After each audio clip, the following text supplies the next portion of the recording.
ঘুম থেকে জেগে উঠুন, সাহারি খাওয়ার সময় হয়ে গেছে। रोजा के लिए हमरा जान भी कुर्बान, रोजा के लिए हमरा जान भी कुर्बान, रोजा रखो तुम प्यारे मुसलमान। শুরু হলো পবিত্র মাহে রমজান। প্রথম সেহরিতে সাধ্যমতো আয়োজনের পর ফজরের নামাজ আদায়, ইবাদত বন্দেগীতে পুরো মাস কাটাতে চায় ধর্মপ্রাণ মুসলিম। মুরব্বী অন্ধকার কবরে সবার জন্য আমরা দোয়া খায়ের করি। অনেক সুখে আছে, আমরা আল্লাহ তাই সবাই একসাথে খাওয়া দাওয়া করি, একসাথে ক্লাস করি। রোজায় ভেজাল পণ্যের অসাধু ব্যবসা, অস্বাস্থ্যকর 47টি পণ্য ধরা পড়েছে বিএসটিআই এর পরীক্ষায়। ইফতার সেহরির খাবারে উপেক্ষিত স্বাস্থ্যবিধি। টেস্ট করার পর মানসম্মত পাওয়ার পর ছাড়পত্র দিয়ে প্রোডাক্ট ছাড় হয়, এতে এই প্রোডাক্টগুলো সম্ভবত পাচার হয়ে আসতেছে। আহতদের চিকিৎসা না দেওয়ার নির্দেশ, শেখ হাসিনার মানবতা বিরোধী অপরাধের দলিল, বলছে প্রসিকিউশন। গণহত্যার প্রথম মামলাতেই থাকবে উল্লেখ। শেখ হাসিনা ওই সময় তাদেরকে দেখতে গিয়েছিলেন এবং যাওয়ার পরে ডাক্তারদেরকে বলেছেন এদের কোনো চিকিৎসা যেন না দেওয়া হয় এবং চিকিৎসা না দিয়েই যাতে এখানে বিনা ট্রিটমেন্টে পড়ে থাকে। টঙ্গীর মাজার বস্তিতে যৌথ বাহিনীর প্রায় 4 ঘণ্টার অভিযান, গোপন সুড়ঙ্গের সন্ধান, মাদক ও দেশীয় অস্ত্রসহ গ্রেপ্তার 60। দূষিত বাতাসের কারণে শিশুর অটিজমে আক্রান্ত হওয়ার ঝুঁকি 28%। জাহাঙ্গীরনগর বিশ্ববিদ্যালয়ের গবেষণায় উঠে এলো আতঙ্কজনক তথ্য। অবৈধ পথে ইউরোপ যাত্রায় লিবিয়ার বন্দিশালা হাজারো বাংলাদেশি। মুক্তিপণ দিয়ে ফিরে আসা যুবক জানালেন ভয়ঙ্কর অভিজ্ঞতা। যতদিন পর্যন্ত টাকা না দেবে ততদিন পর্যন্ত তোর খাবার বন্ধ, পানি বন্ধ, আর তোর দৈনিক মারা হবে। দৈনিক আমার মারতো, টোটাল 26 লক্ষ টাকা উনি আমার টেনটা আদায় করছে। বলিভিয়ার পশ্চিমাঞ্চলে 2 বাসের মুখোমুখি সংঘর্ষে কমপক্ষে 37 জনের প্রাণহানি। 4টি হাসপাতালে চলছে আহত 39 যাত্রীর চিকিৎসা।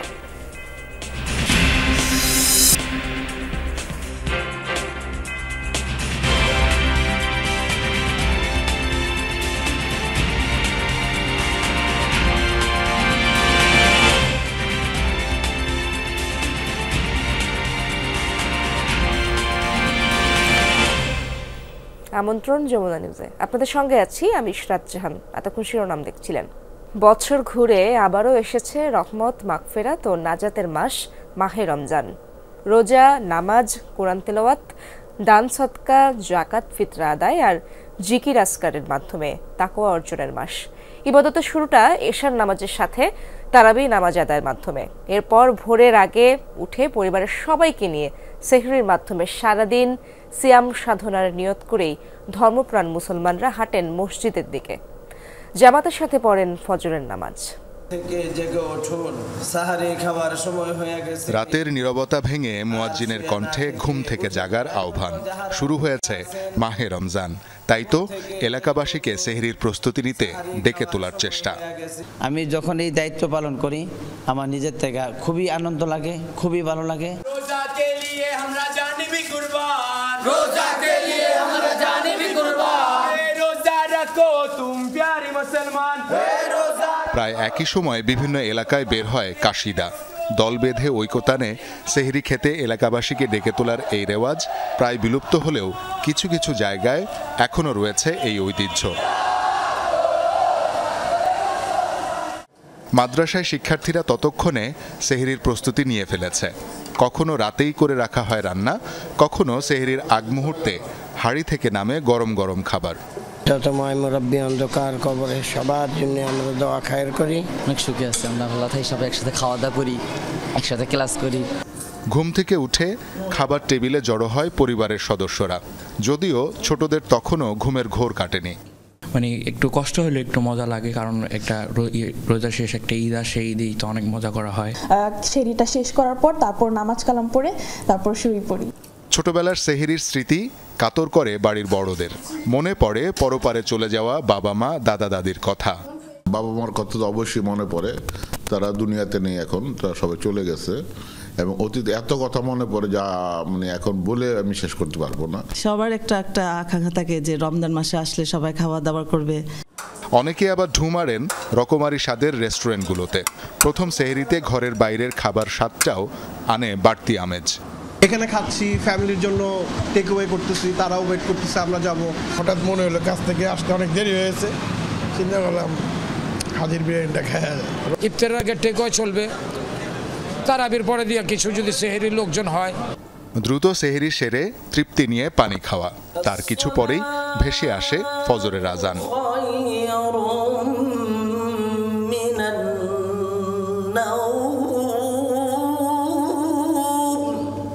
একে একে সবাই হাজির মসজিদে, নিজের গুনাহ মাফ আর মৃত আত্মীয়ের মাগফিরাতের জন্য সৃষ্টিকর্তার কাছে করেন ফরিয়াদ। নিজেদের পিতামাতা, আত্মীয় স্বজন সকলের জন্য, জীবিত মৃত সকলের জন্যই দোয়া করা, আল্লাহ যেন সকলকে মাফ করে দেন।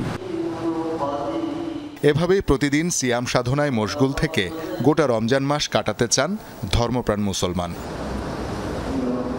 শওকত মঞ্জুর শান্ত, যমুনা নিউজ, ঢাকা। রাতে তারাবির নামাজ আদায়ে মসজিদে মসজিদে ঢল নেমেছিল মুসল্লিদের। জাতীয় মসজিদ বায়তুল মোকাররমে তারাবির নামাজে বহু মুসল্লি অংশ নেন। এর আগে গতকাল সন্ধ্যায় বায়তুল মোকাররমে চাঁদ দেখা কমিটির বৈঠক শেষে রমজানের চাঁদ দেখা যাওয়ার ঘোষণা দেন ধর্ম বিষয়ক উপদেষ্টা। শনিবার সন্ধ্যা ৬টার কিছু পরেই দেশের আকাশে ভেসে ওঠে পবিত্র মাহে রমজানের চাঁদ। ঘোষণা করা হয় এশার পরেই অনুষ্ঠিত হবে মাহে রমজানের প্রথম তারাবি।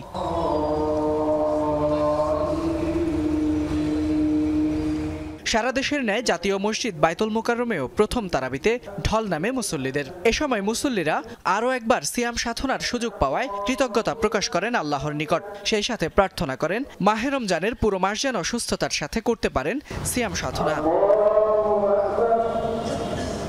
এক বছর পর আমরা আবার রমজান ফিরে পেলাম, মহান আল্লাহর দরবারে শুকরিয়া জ্ঞাপন করছি।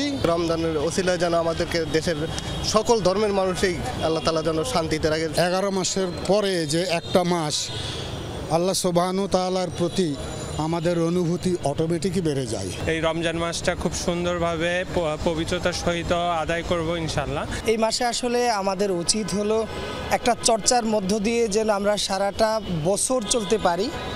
আমাদেরকে যে পবিত্রতার বার্তা দিয়ে যায় এই মাহে রমজান, এটা যেন আমরা ভুলে না যাই। এই 16টি বছর আমি কারাগারে তারাবি পড়েছি, 2 জন 3 জন 20 জন এইভাবে।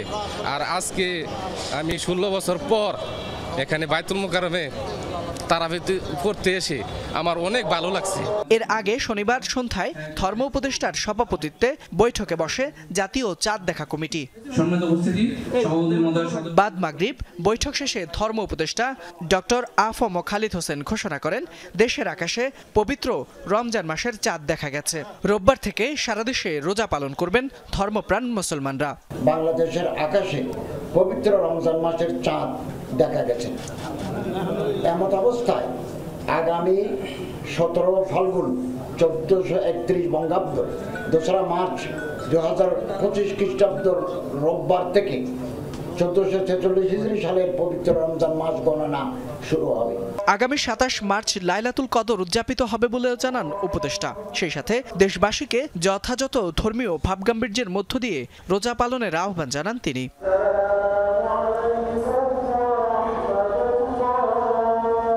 ফয়সাল মাহমুদ, যমুনা নিউজ, ঢাকা। সংযমের এই মাসে কি খাচ্ছেন বলা যায় সহজেই মিলছে না নিরাপদ এবং স্বাস্থ্যকর ইফতার ও সেহরির খাবার। মান নিয়ন্ত্রণকারী সংস্থা বিএসটিআই এর পরীক্ষায় ধরা পড়েছে অস্বাস্থ্যকর 47টি পণ্য, যা রমজান মাসে বাজারে বিক্রির জন্য প্রস্তুত করা হয়। সবচেয়ে বেশি ভেজাল পণ্য ঘি, লাচ্ছা সেমাই, কোমল পানীয়, সরিষার তেল ও মুড়িতে। বিশ্লেষকরা বলছেন দোষীদের বিরুদ্ধে কঠোর শাস্তি নিশ্চিত করতে হবে। রিমন রহমানের রিপোর্টে বিস্তারিত। সংযমের মাস রমজান, এই মাসে বদলে যায় খাদ্যাভ্যাস। ইফতার এবং সেহরিতে নিরাপদ খাবার চায় রোজাদার। কিন্তু স্বাস্থ্যসম্মত ও মানসম্পন্ন খাদ্য কি মেলে? সচেতনতা এবং সতর্কতার পরও পাওয়া যায় না নিরাপদ খাবার। রোজাকে সামনে রেখে বাজার থেকে কিছু খাবারের নমুনা সংগ্রহ করে Bangladesh standard and testing institute BSTI। দেখা যায় বাজারে বিক্রি হওয়া 47টি পণ্য রয়েছে যা মানহীন। কোনো দোকানদার যদি BSTI ছাড়াও মাল বিক্রি করে, এটা অন্যায়, দোকানদারের অন্যায়, যাতে লোক তারা অন্যায়। পণ্যগুলোর মধ্যে রয়েছে বিভিন্ন ব্র্যান্ডের ঘি। দেখা যায় বাজারে বিক্রি হওয়া বেশিরভাগ ঘিতেই ভেজাল। এসব ঘিতে পাওয়া গেছে বেনজোইন অ্যাসিড, এছাড়া আছে ফ্রুট ড্রিঙ্কস, সস, বিভিন্ন কোম্পানির স্কিন ক্রিম, আয়োডিনযুক্ত লবণ। স্কিন ক্রিমে পাওয়া গেছে পারদের উপস্থিতি, আয়োডিনযুক্ত লবণে মেলেনি আয়োডিন। এর মধ্যে কিছু স্কিন ক্রিম আছে ক্ষতিকারক। আমাদের যে ইম্পোর্ট পলিসি অর্ডার আছে সেখান থেকে কিন্তু এই প্রোডাক্টগুলো আমাদের টেস্ট করার পর মানসম্মত পাওয়ার পর ছাড়পত্র দিয়ে প্রোডাক্ট ছাড় হয়, এতে এই প্রোডাক্টগুলো সম্ভবত পাচার হয়ে আসতেছে। নকল প্রবণতা আমাদের যেটা আছে, এটা তো আমাদের এইটা কোনোভাবেই হোক, এটা আমরা জিরো টলারেন্সে আছি। ইনশাল্লাহ আমরা সংবাদ পেলে করব। লাচ্ছা সেমাইও আতঙ্কের নাম। রোজাকে ঘিরে বাড়ে এই পণ্যের চাহিদা, তাই সুযোগকে কাজে লাগিয়ে বাজারে ছাড়া হয় অস্বাস্থ্যকর সেমাই। BSTI পরীক্ষায় দেখা যায় প্যাকেজড ড্রিঙ্কিং ওয়াটার, কেক, চানাচুর, সরিষার তেল, সুজি, পরিশোধিত চিনিতেও আছে ভেজাল। এছাড়া বেশি বিক্রিত মুড়িতে আছে অস্বাস্থ্যকর উপাদান। রমজান মাসে মানুষের খাদ্যের টেস্ট পরিবর্তন হয়ে যায়। যেহেতু সারাদিন রোজা থাকে, তার খাদ্য তালিকায় ভিন্ন রকমের খাদ্য আসে। যেহেতু ডিমান্ডটা বেশি, সাপ্লাই যদি যথাযথ করতে না পারে, তখন মানকে কম্প্রোমাইজ করে মান নিয়ন্ত্রণের বিষয়টা হয়তো মাথায় না রেখেই পণ্য হয়তো বাজারে চলে যেতে পারে। এখানে তদারকি, ভোক্তা অধিকার আইন, বিশেষ ক্ষমতা আইন, প্রতিযোগিতা কমিশন, বাণিজ্য মন্ত্রণালয়, এটা তদারকির প্রয়োজন আছে। যেহেতু এটা খাদ্য, এটা উন্নত দেশে যেটা ঔষধের সমকক্ষ। মানহীন পণ্য উৎপাদনকারী প্রতিষ্ঠানগুলোকে কারণ দর্শাতে নির্দেশনা দিয়েছে BSTI। বাজার থেকে পণ্যগুলো প্রত্যাহারের জন্য বলেছে মান নিয়ন্ত্রণকারী এই প্রতিষ্ঠান। রিমন রহমান, যমুনা নিউজ, ঢাকা। রমজানের শুরুতেই চড়া নিত্য প্রয়োজনীয় দ্রব্যমূল্যের বাজার। সাতক্ষীরায় খিরাই কেজিতে বেড়েছে 30 টাকা, বেগুন 20 টাকা, পেঁয়াজ 5 টাকা। এছাড়া সব ধরনের সবজির দামই বেড়েছে। এদিকে মাসব্যাপী 650 টাকা কেজিতে গরুর মাংস বিক্রি করবে সাতক্ষীরা প্রশাসন। সাতক্ষীরার সুলতানপুর বাজারের শনিবারের চিত্র এটি। রমজানে নিত্য প্রয়োজনীয় পণ্য কেনাকাটায় ক্রেতাদের ব্যস্ততা। একদিনের ব্যবধানে খিরাই কেজিতে বেড়েছে 30 টাকা। এতে বেশ ক্ষুব্ধ ক্রেতারা। তেল কিনেছে, কালকে দাম ছিল 80 টাকা কেজি, আজকে সেই তেলাতে 92 টাকা কেজি, 192 টাকা কেজি। 2 দিন আগে দেখেছি খিরাই 40 টাকা কেজি, আজকে বাজারে 70 টাকা কেজি। তাহলে আমাদের কি পয়েন্ট হলো? বাজারে বেড়েছে সব ধরনের সবজির দাম। আমদানি কমেছে, তাই দাম বেশি বলছেন বিক্রেতারা। প্রত্যেকটা কেজিতে 10 থেকে 30 টাকা কেজি পর্যন্ত বাড়ছে কাঁচামালে। মাল একটু আমদানি কম, দাম বেশি, এই জন্যই। পেঁয়াজ, টমেটো কেজিতে বেড়েছে 5 টাকা, সাদা ডিম 9 টাকা, লাল ডিম বিক্রি হচ্ছে 10 টাকায়। ছোলা, চিড়ার দাম বাড়েনি বলছেন দোকানিরা। এই 2-3 দিনের মধ্যে বাড়েনি, আর আগে তো মাঝে 110-15 টাকা ছোলা ছিল না, সেই হিসেবে তো আছে এখন দাম কম। চিড়ার দাম যেমন ছিল তেমনই আছে, 60 টাকা আছে, 65 টাকা আছে। গরুর মাংসের কেজি 750 টাকা। কম দামে মাংস দিতে সঙ্গীতা মোড়ে দোকান পেতেছে প্রশাসন। চলবে মাসব্যাপী। প্রতি কেজি 650। এতে খুশি নিম্ন আয়ের মানুষ। বাজারের দাম হচ্ছে 750 টাকা, আর এখানে বিক্রি হচ্ছে 650 টাকা। অনেক সময় 1 কেজি গোশত কিনতে পারে না, তাদের জন্য সত্যিই এটা খুবই প্রশংসনীয় উদ্যোগ। একটা যদি চলে একটা বিক্রি করব, 10টা চললে 10টা। আমাদের হিসাবে সব রেডি করু, অন্য কোনো গাই গরু যাওয়া হবে না। রমজানে ছাড়ের পরিবর্তে দাম বাড়ানো ঘৃণিত অপরাধ বলছেন মসজিদের ইমাম। কৃত্রিম সংকট তৈরি করলে নেওয়া হবে ব্যবস্থা, জানালেন কৃষি ও বিপণন কর্মকর্তা। শরীয়তের দৃষ্টিকোণ থেকে এটা খুবই গর্হিত একটা অপরাধ। আল্লাহ তাআলা যে ছাড়ের মনোভাব দিয়েছেন, সে ছাড়ের মনোভাব না দিয়ে মানুষকে কষ্ট দেওয়ার জন্য আখিরাতে এই ব্যাপারে জবাবদিহিতা করতে হবে। আমরা প্রতিনিয়তই ক্রয় মূল্যের সাথে বিক্রয় মূল্যের একটা সামঞ্জস্য বিধান করবে, যাতে পণ্য ক্রয় বিক্রয় হয় এবং জনসাধারণের জন্য ভোগান্তি না হয়, আমাদের সর্বোচ্চ চেষ্টা অব্যাহত থাকবে। কোনো কর্মী কৃত্রিম সংকটের মাধ্যমে দ্রব্যমূল্য বৃদ্ধি সহ্য করা হবে না। রমজানের শুরুতে প্রভাব পড়েছে বাজারে, জিনিসপত্রের দাম বাড়ছে। প্রশাসনিক নজরদারি না বাড়ালে এই দাম আরও বাড়বে বলে মনে করছেন ক্রেতারা। আকরামুল ইসলাম, যমুনা নিউজ, সাতক্ষীরা। রমজানে নিত্য প্রয়োজনীয় পণ্যের দাম সহনীয় রাখতে সর্বোচ্চ মনোযোগ থাকবে অন্তর্বর্তী সরকারের। গত রমজানের চেয়ে এবার পণ্যমূল্য অনেকটা সহনীয় পর্যায়ে আছে বলে দাবি করেছেন প্রধান উপদেষ্টার প্রেস সচিব শফিকুল আলম।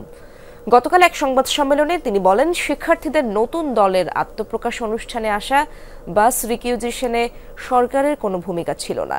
সরকারের কাছে সব দলই সমান বলে দাবি করেন তিনি। রাজধানীর ফরেন সার্ভিস একাডেমিতে প্রধান উপদেষ্টার প্রেস উইংয়ের সংবাদ সম্মেলন। এতে উঠে আসে আইনশৃঙ্খলা পরিস্থিতি সহ সমসাময়িক ইস্যু। আইনশৃঙ্খলা পরিস্থিতি পুরো রমজান জুড়েই আরো ইমপ্রুভমেন্ট আপনারা দেখবেন। প্রেস সচিবের আশ্বাস, রমজানে নিত্য প্রয়োজনীয় পণ্যের দাম সহনীয় থাকবে, সয়াবিন তেলের সংকট থাকবে না বলেও দাবি করেন তিনি।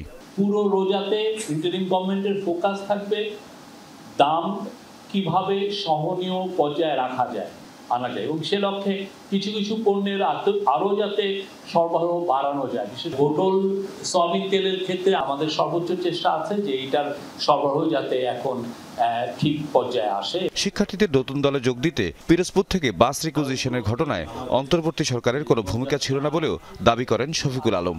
যারা আহত হয়েছিলেন জুলাই আগস্টের গণঅভ্যুত্থানে এবং যারা দুইটা নিহতদের পরিবার তারা সবাই এসে তাদের কাছে রিকোয়েস্টটা করেছিলেন। সেই রিকোয়েস্টের প্রেক্ষিতে এবং এক ধরনের প্রেশারের প্রেক্ষিতে তারা 5টি বাস রিকুইজিশন করাতে হেল্প করেন, কিন্তু এই বাসগুলোর কোনো ধরনের কোনো পেট্রোলের খরচ বা এটা যাতায়াতের খরচ কোনো খরচ এই ডিসি অফিস থেকে দেওয়া হয়নি। এক প্রশ্নের জবাবে শফিকুল আলম জানান, নির্বাচনের রোডম্যাপ আগেই ঘোষণা করেছে অন্তর্বর্তী সরকার। বিএনপি হয়তো নির্দিষ্ট তারিখ নিয়ে কথা বলছে। খুব শিগগিরই জাতীয় ঐক্যমত্য কমিশনের সঙ্গে রাজনৈতিক দলগুলোর আলাদা বৈঠক শুরু হবে। বিএনপি যেটা চাচ্ছেন হয়তোবা যে এক্সাক্ট একটা ডেট চাচ্ছে। সংবাদ সম্মেলনে পাবনার সাথিয়ায় গণডাকাতির ঘটনাকে গণমাধ্যমে অতিরঞ্জিত বলে দাবি করেন প্রধান উপদেষ্টার ডেপুটি প্রেস সচিব আজাদ মজুমদার। এই বিষয়ে যখন আপনারা কখনো কোনো রিপোর্ট লিখবেন সেটা আপনারা একটু যাচাই বাছাই করে লিখবেন, কারণ কোনো ঘটনা যদি অতিরঞ্জিতভাবে আসে তাহলে সেক্ষেত্রে আসলে আইনশৃঙ্খলা রক্ষাকারী বাহিনী যারা আছেন তাদের কাজ করতে হয়। তাহিদ মিথুন, যমুনা নিউজ, ঢাকা। হাসপাতালে আহতদের চিকিৎসা বন্ধ করে শেখ হাসিনা যে মানবতা বিরোধী অপরাধ করেছেন তা ট্রাইব্যুনালে গণহত্যার প্রথম মামলাতেই উল্লেখ করতে যাচ্ছে প্রসিকিউশন। চিফ প্রসিকিউটর জানালেন, শেখ হাসিনার নির্দেশের পর আন্দোলনে গুলিবিদ্ধদের চিকিৎসা প্রায় বন্ধ করে দিয়েছিল সরকারি হাসপাতালগুলো। আহতদের আওয়ামীপন্থী চিকিৎসকরা গালিগালাজ করতেন বলেও অভিযোগ কিছু ভুক্তভোগীর। আশিক মাহমুদ জানাচ্ছেন বিস্তারিত। শেখ হাসিনা প্রথম দিকে পালিয়ে যাওয়ার আগে একবার হসপিটাল ভিজিটে গিয়েছিলেন এবং সেখানে গিয়ে বলেছেন নো ট্রিটমেন্ট নো রিলিজ, অর্থাৎ কোনো চিকিৎসা দেবেন না এবং কাউকে এখান থেকে রিলিজ করবেন না যাতে বাইরে যেতে না পারে। এটি ফেব্রুয়ারির বক্তব্য। চিফ প্রসিকিউটর জানিয়েছিলেন, পতনের আগে আহতদের চিকিৎসা দিতে বারণ করে চরম মানবতা বিরোধী অপরাধ করেছেন শেখ হাসিনা। তার এই বক্তব্যের জেরে আওয়ামীপন্থী অনেকেই প্রশ্ন তোলেন, তাজুল ইসলাম কি বুঝে বলেছেন এ কথা নাকি না বুঝে বলেছেন? কারণ মেডিকেলে একটি টার্ম আছে, ট্রিটমেন্ট শেষ না হলে রোগীকে রিলিজ দেয়া যাবে না। আওয়ামীপন্থীরা সামাজিক মাধ্যমে বোঝাতে চেয়েছেন নো ট্রিটমেন্ট নো রিলিজের মাধ্যমে শেখ হাসিনার পজিটিভ কথাকে ভ্রান্তভাবে উপস্থাপন করেছেন চিফ প্রসিকিউটর। আসলেই কি তাই? কি ব্যাখ্যা ট্রাইব্যুনালের চিফ প্রসিকিউটরের? পঙ্গু হসপিটালে যখন আমরা রোগীদের সাথে কথা বলি, ভিকটিমদের সাথে কথা বলি, সেখানে অনেক রোগী ছিল যাদের হাত পা কাটা ছিল, শরীরে বুলেট বিদ্ধ ছিল, অনেক হাত পায়ের অংশ পচে যাচ্ছিল। এরকম অনেক রোগীকে আমরা পেয়েছি এবং তারা আমাদের কাছে খুব সুস্পষ্টভাবে বলেছেন যে শেখ হাসিনা ওই সময়ে তাদেরকে দেখতে গিয়েছিলেন এবং যাওয়ার পরে ডাক্তারদেরকে বলেছেন এদের কোনো চিকিৎসা যেন না দেওয়া হয় এবং চিকিৎসা না দিয়েই যাতে এখানে বিনা ট্রিটমেন্টে পড়ে থাকে এবং কাউকে যেন রিলিজ না দেওয়া হয়। অর্থাৎ এটা ইংরেজিতে বললে আমি আজকে ক্লিয়ার করে বলছি যে no treatment and no release, অর্থাৎ চিকিৎসাও দেওয়া হবে না এবং চিকিৎসাবিহীন অবস্থায় যে অন্য জায়গায় যাওয়ার চেষ্টা করবে চিকিৎসা নেওয়ার জন্য সেটাও যেন না হয়। পঙ্গু হাসপাতাল পরিদর্শন শেষে এর তথ্য পেয়েছিল প্রসিকিউশন। সেখানে এখনও চিকিৎসা নিচ্ছেন জুলাই আন্দোলনে আহত অনেকে। তারা কি জেনেছেন বা কি দেখেছেন? আগে যে ডাক্তারগুলো ছিল এগুলো ট্রিটমেন্ট করে নাই আমাদের, ওগুলো তো আওয়ামী লীগপন্থী ছিল, ওগুলো কখনো ট্রিটমেন্ট করে নাই। আর এমনকি মনে করেন নাই আমাদের এই নিটোর হাসপাতালেই স্বয়ং হাসিনা দেখতে এসে বলে গেছিল যে ওদের কোনো ট্রিটমেন্ট দিবা না। কোনো সরকারি প্রতিষ্ঠানে তো চিকিৎসা হয়নি, সরকারি হাসপাতালে চিকিৎসা হয়নি, অনেকে বিনা চিকিৎসায় ধুকে ধুকে কষ্ট পাইছে, মরছে। কেউ কেউ অভিযোগ করেন চিকিৎসা অপারেশন বন্ধ ছিল শেখ হাসিনার নির্দেশে। প্রাণ বাঁচাতে হাসপাতাল থেকে পালিয়েছিলেন কেউ কেউ। তারা আমাদের সাথে দুর্ব্যবহার করতো, একটা জিনিস চাইলে দিত না। এরপরে দেখা গেছে ওষুধ লাগবে, ব্যথা হইতেছে, চিল্লাইতেছি, ডাকলেও কেউ আসতো না। এই নির্মমতার কোনো বর্ণনা থাকে না। ডাক্তাররা মানে অন্যরকম ব্যবহার আচার, আপনারা কেন গেলেন আমগুলো উল্টা মানে বকাবকি করতে আসছে। হ্যাঁ, এরকম খারাপ ব্যবহার করছে যে তারা কই গেছিলি, এগুলি খাইলি কেন, তোদেরকে কে যেতে বলছে, তোদেরকে আমরা বেড দিব না, তোদের আমরা এরকম আমাদের নির্দেশনা আছে, উপরের নির্দেশনা আছে, তোদেরকে আমরা চিকিৎসা করতে পারবো না। হাসপাতালের নতুন পরিচালক ডাক্তার আবুল কেনান জানালেন, শেখ হাসিনার নির্দেশে যারা চিকিৎসা সেবা বন্ধ রেখেছিলেন বদলি করা হয়েছে তাদের। 5ই আগস্টের পূর্বে রাজধানীর নিটোরি হাসপাতাল সহ বেশিরভাগ চিকিৎসকরা তখন তৎকালীন সময়ের ফেলো গভর্নমেন্টের অনুসারী বেশিরভাগই ছিল।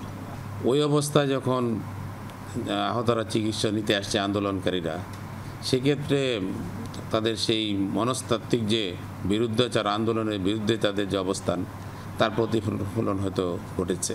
তাদের কিছু ইতিমধ্যেই ট্রান্সফার হয়েছে, সেটি প্রয়োজন হলে আরও হবে। প্রসিকিউশন টিম জানায়, চিকিৎসা বন্ধের বিষয়টি শেখ হাসিনার মানবতা বিরোধী অপরাধের দলিল। গণহত্যার প্রথম মামলাতেই থাকছে বিষয়টি। এই যে চিকিৎসা না দিয়ে মেরে ফেলা, এটা একটা ইনহিউম্যান অ্যাক্ট, এটা এক ধরনের টর্চার। হ্যাঁ, এই যে অপরাধগুলো একই সাথে অনেকগুলো অপরাধ তারা সংগঠিত করেছে। চিকিৎসা দিতে বাধা দেওয়া, এই চিকিৎসা প্রাপ্তির যে অধিকার, এটা আন্তর্জাতিক সকল আইনের অধীনে অপরাধ। এটা টর্চার হিসাবে গণ্য। এটা এক ধরনের ভয়ঙ্কর রকমের নির্যাতনের মধ্যে পড়ে। সেই কারণে এটা মানবতা বিরোধী অপরাধের দায়ে শেখ হাসিনার বিরুদ্ধে যে অপরাধ প্রথম মামলাটা হয়েছে জুলাই আগস্টের সংগঠিত মানবতা বিরোধী অপরাধের, সেই মামলাতে আমরা সাক্ষ্য প্রমাণ হিসাবে এটা ব্যবহার করব বলে আমরা চিন্তা করেছি। গণহত্যা ও চিকিৎসা সেবা বন্ধের মতো অপরাধের সর্বোচ্চ সাজা আশা করছেন আহতরা। আশিক মাহমুদ, যমুনা নিউজ, ঢাকা। চাকরি স্থায়ীকরণের এক দফা দাবিতে জাতীয় প্রেসক্লাবের সামনে আমরণ অনশন পালন করছেন আউটসোর্সিং কর্মীরা। গত 27 ফেব্রুয়ারি থেকে আমরণ অনশনের ঘোষণা দেন তারা। গতকাল রাতে অনশনরতদের মধ্যে অনেকেই অসুস্থ হয়ে পড়েন। তারা বলছেন, রমজানে দেশের প্রত্যেকটি মানুষ খুশি মনে মসজিদে তারাবির নামাজ আদায় করেছেন, অথচ একই সময়ে বাংলাদেশের সকল সরকারি, আধা সরকারি দপ্তর, অধিদপ্তর ও স্বায়ত্তশাসিত প্রতিষ্ঠানে কর্মরত আউটসোর্সিং কর্মীরা তারাবিহ পড়েছেন জাতীয় প্রেসক্লাবের সামনের সড়কে। তারা জানান, সরকার তাদের দাবি না মানা পর্যন্ত কেউ ঘরে ফিরবেন না, এখানেই রোজা ও নামাজ আদায় করবেন।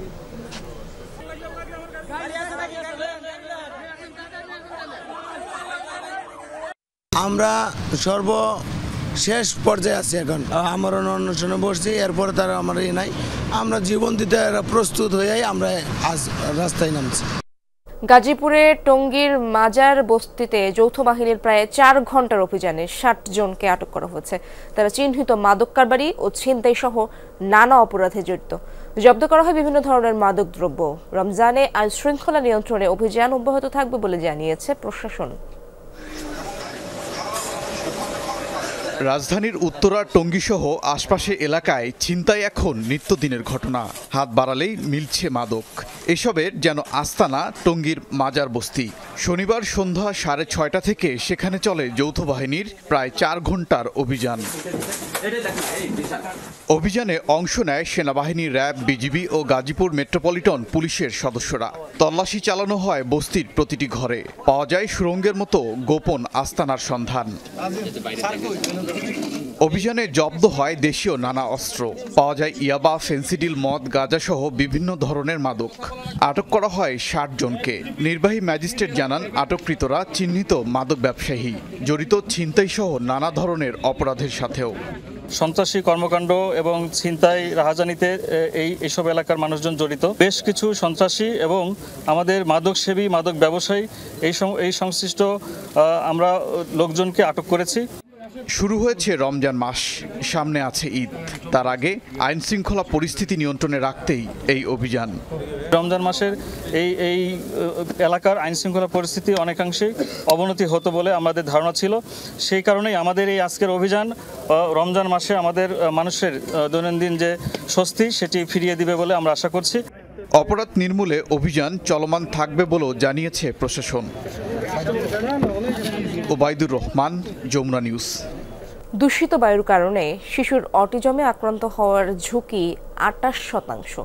আর জন্মের পর টানা 4 বছর দূষিত বায়ুর সংস্পর্শে থাকলে অটিজমে আক্রান্ত হওয়ার ঝুঁকি বাড়ে 4 গুণেরও বেশি।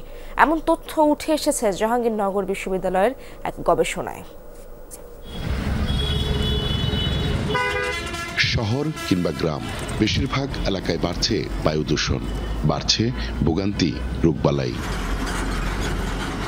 আর এই দূষণের ফলে শিশুর স্নায়ু বিকাশজনিত সমস্যা অর্থাৎ অটিজম আক্রান্ত হওয়ার চরম ঝুঁকি বেড়েছে বলে জানিয়েছেন একদল গবেষক। সম্প্রতি জাহাঙ্গীরনগর বিশ্ববিদ্যালয়ের পাবলিক হেলথ অ্যান্ড ইনফরমেটিক্স বিভাগের সহযোগী অধ্যাপক সাকাত হোসেনের নেতৃত্বে এক গবেষণায় উঠে আসে এসব তথ্য।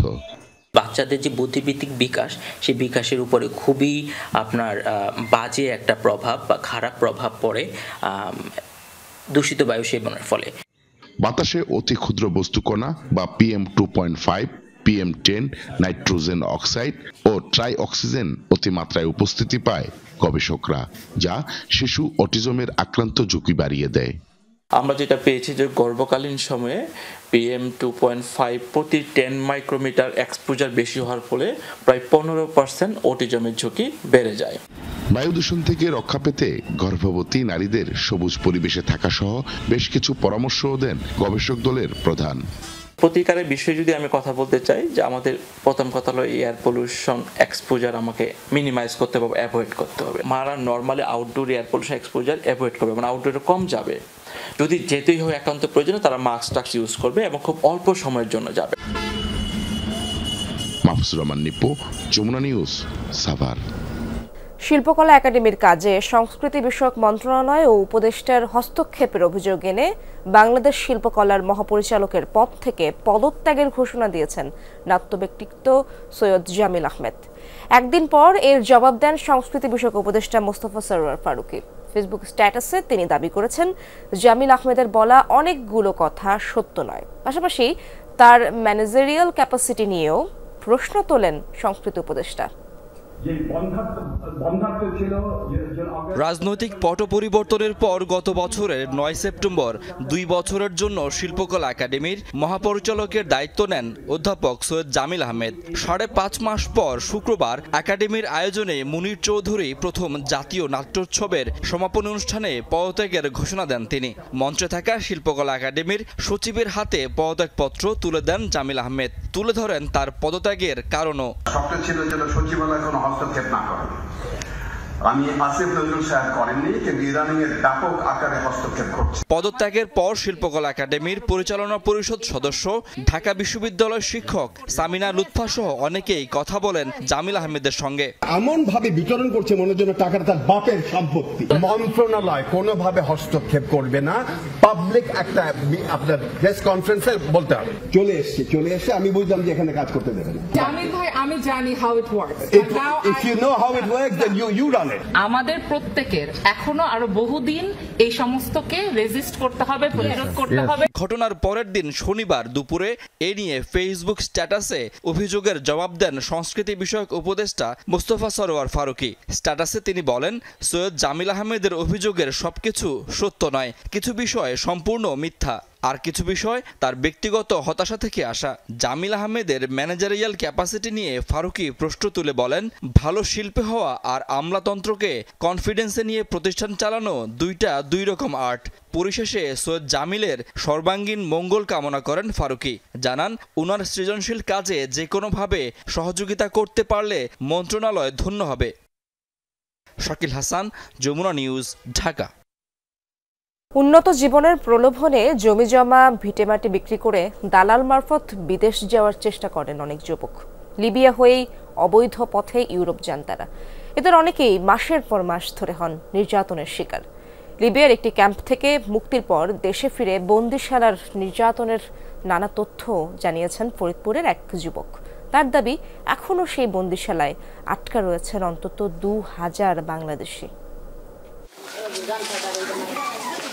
ফরিদপুর ভাঙার প্রত্যন্ত গ্রাম শরীফাবাদের বাসিন্দা মোহাম্মদ আসিফ। বাবা ইউসুফ মাতুব্বর অবৈধভাবে ইতালি যাওয়ার পথে নৌকাডুবিতে 4 বছর ধরে নিখোঁজ। তবুও উন্নত জীবনের স্বপ্নে বিভোর আসিফকে কোনোভাবে থামানো যায়নি। দালাল মারফত গেল বছর ইতালি যাওয়ার চেষ্টা করেন তিনিও।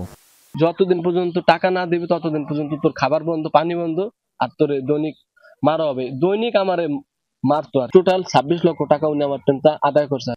লিবিয়ার 3টি ক্যাম্পে মোট 11 মাস ধরে নির্যাতন করা হয়। সেই ভিডিও ক্লিপ দেখিয়ে পরিবার থেকে আদায় করা হয় মুক্তিপণ। আসিফের মতে, কেবল একটি ক্যাম্পেই আটকা রয়েছে 2000 বাংলাদেশি। মানব পাচার চক্রের সাথে জড়িত লিবিয়ার কিছু সিভিলিয়ান ও সরকারি বাহিনীর অসাধু কর্মকর্তা।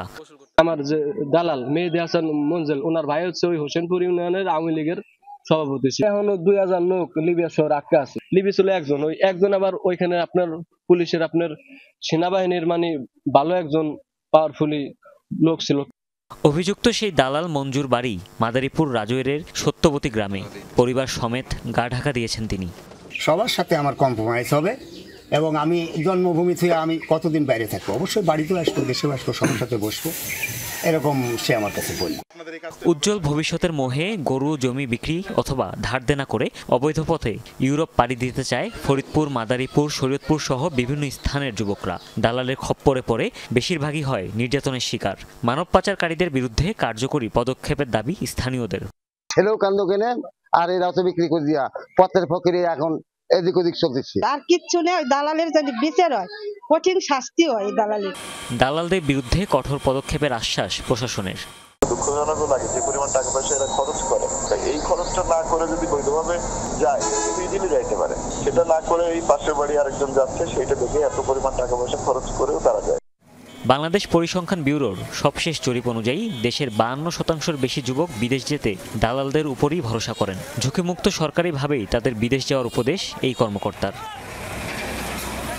হুমায়ুন রশিদ, যমুনা নিউজ। যুক্তরাষ্ট্রের প্রস্তাব অনুযায়ী গাজায় যুদ্ধবিরতির মেয়াদ বাড়াতে রাজি হয়েছে ইসরায়েল। চুক্তির প্রথম ধাপ শেষ হওয়ার কিছুক্ষণের মধ্যে জানানো হয় এই সিদ্ধান্ত। পবিত্র রমজান মাস ও ইহুদিদের বসন্তকালীন উৎসব পাসওভার চলাকালে গাজায় সামরিক যুদ্ধবিরতি কার্যকরে প্রস্তাব দেন যুক্তরাষ্ট্রের মধ্যপ্রাচ্য বিষয়ক দূত স্টিভ উইটকফ। তবে এ বিষয়ে এখনো কোনো মন্তব্য করেনি হামাস। হামাস ইসরায়েল চুক্তি অনুযায়ী প্রথম ধাপের যুদ্ধবিরতির 16তম দিন থেকে আলোচনা শুরুর কথা দ্বিতীয় ধাপের জন্য। তবে গড়িমসি করে ইসরায়েল। শেষ পর্যন্ত গত বৃহস্পতিবার নিজেদের প্রতিনিধি দল পাঠায় মিশরে। গত 19 জানুয়ারি গাজায় প্রথম ধাপে 42 দিনের যুদ্ধবিরতি শুরু হয়।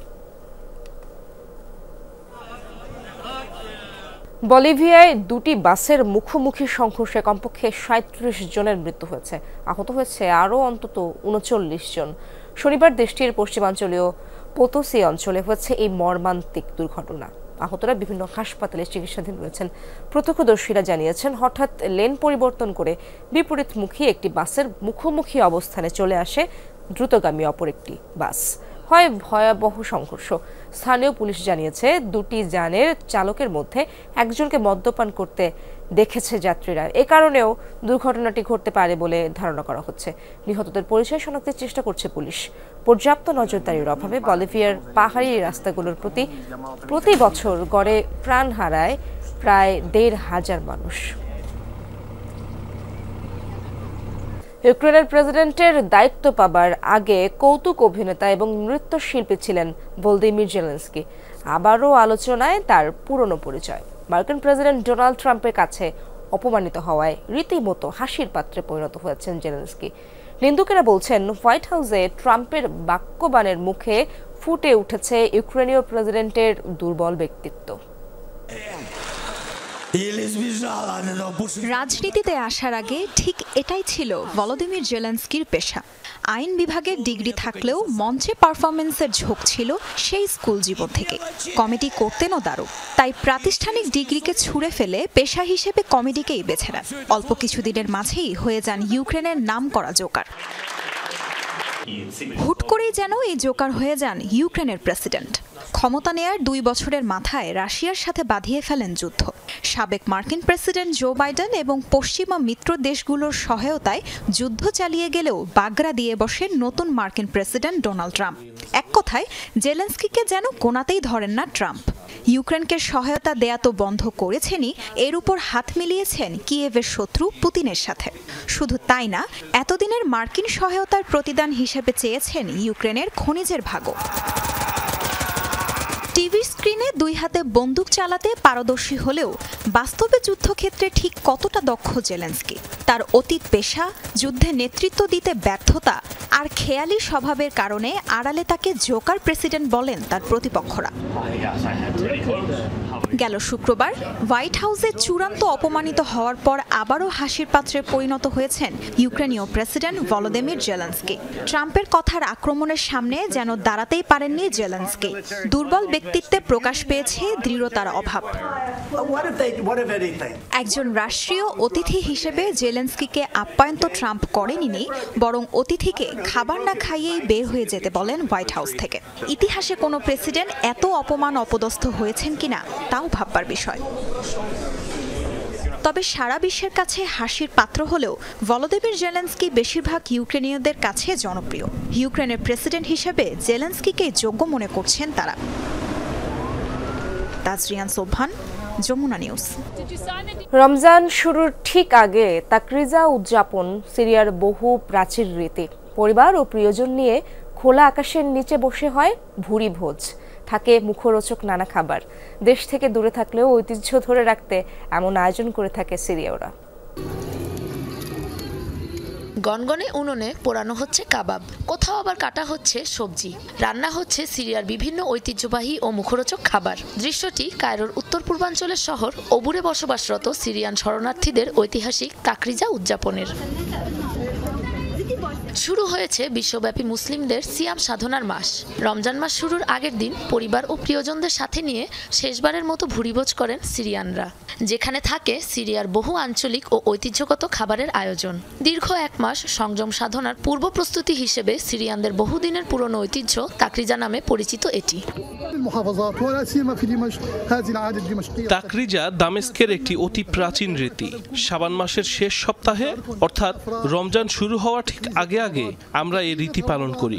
কাছের মানুষদের সাথে কিছু আনন্দঘন মুহূর্ত কাটানোর পাশাপাশি স্বাধীনতার প্রতিশ্রুতি ও আইন প্রতিষ্ঠায় প্রতীক এই রীতি।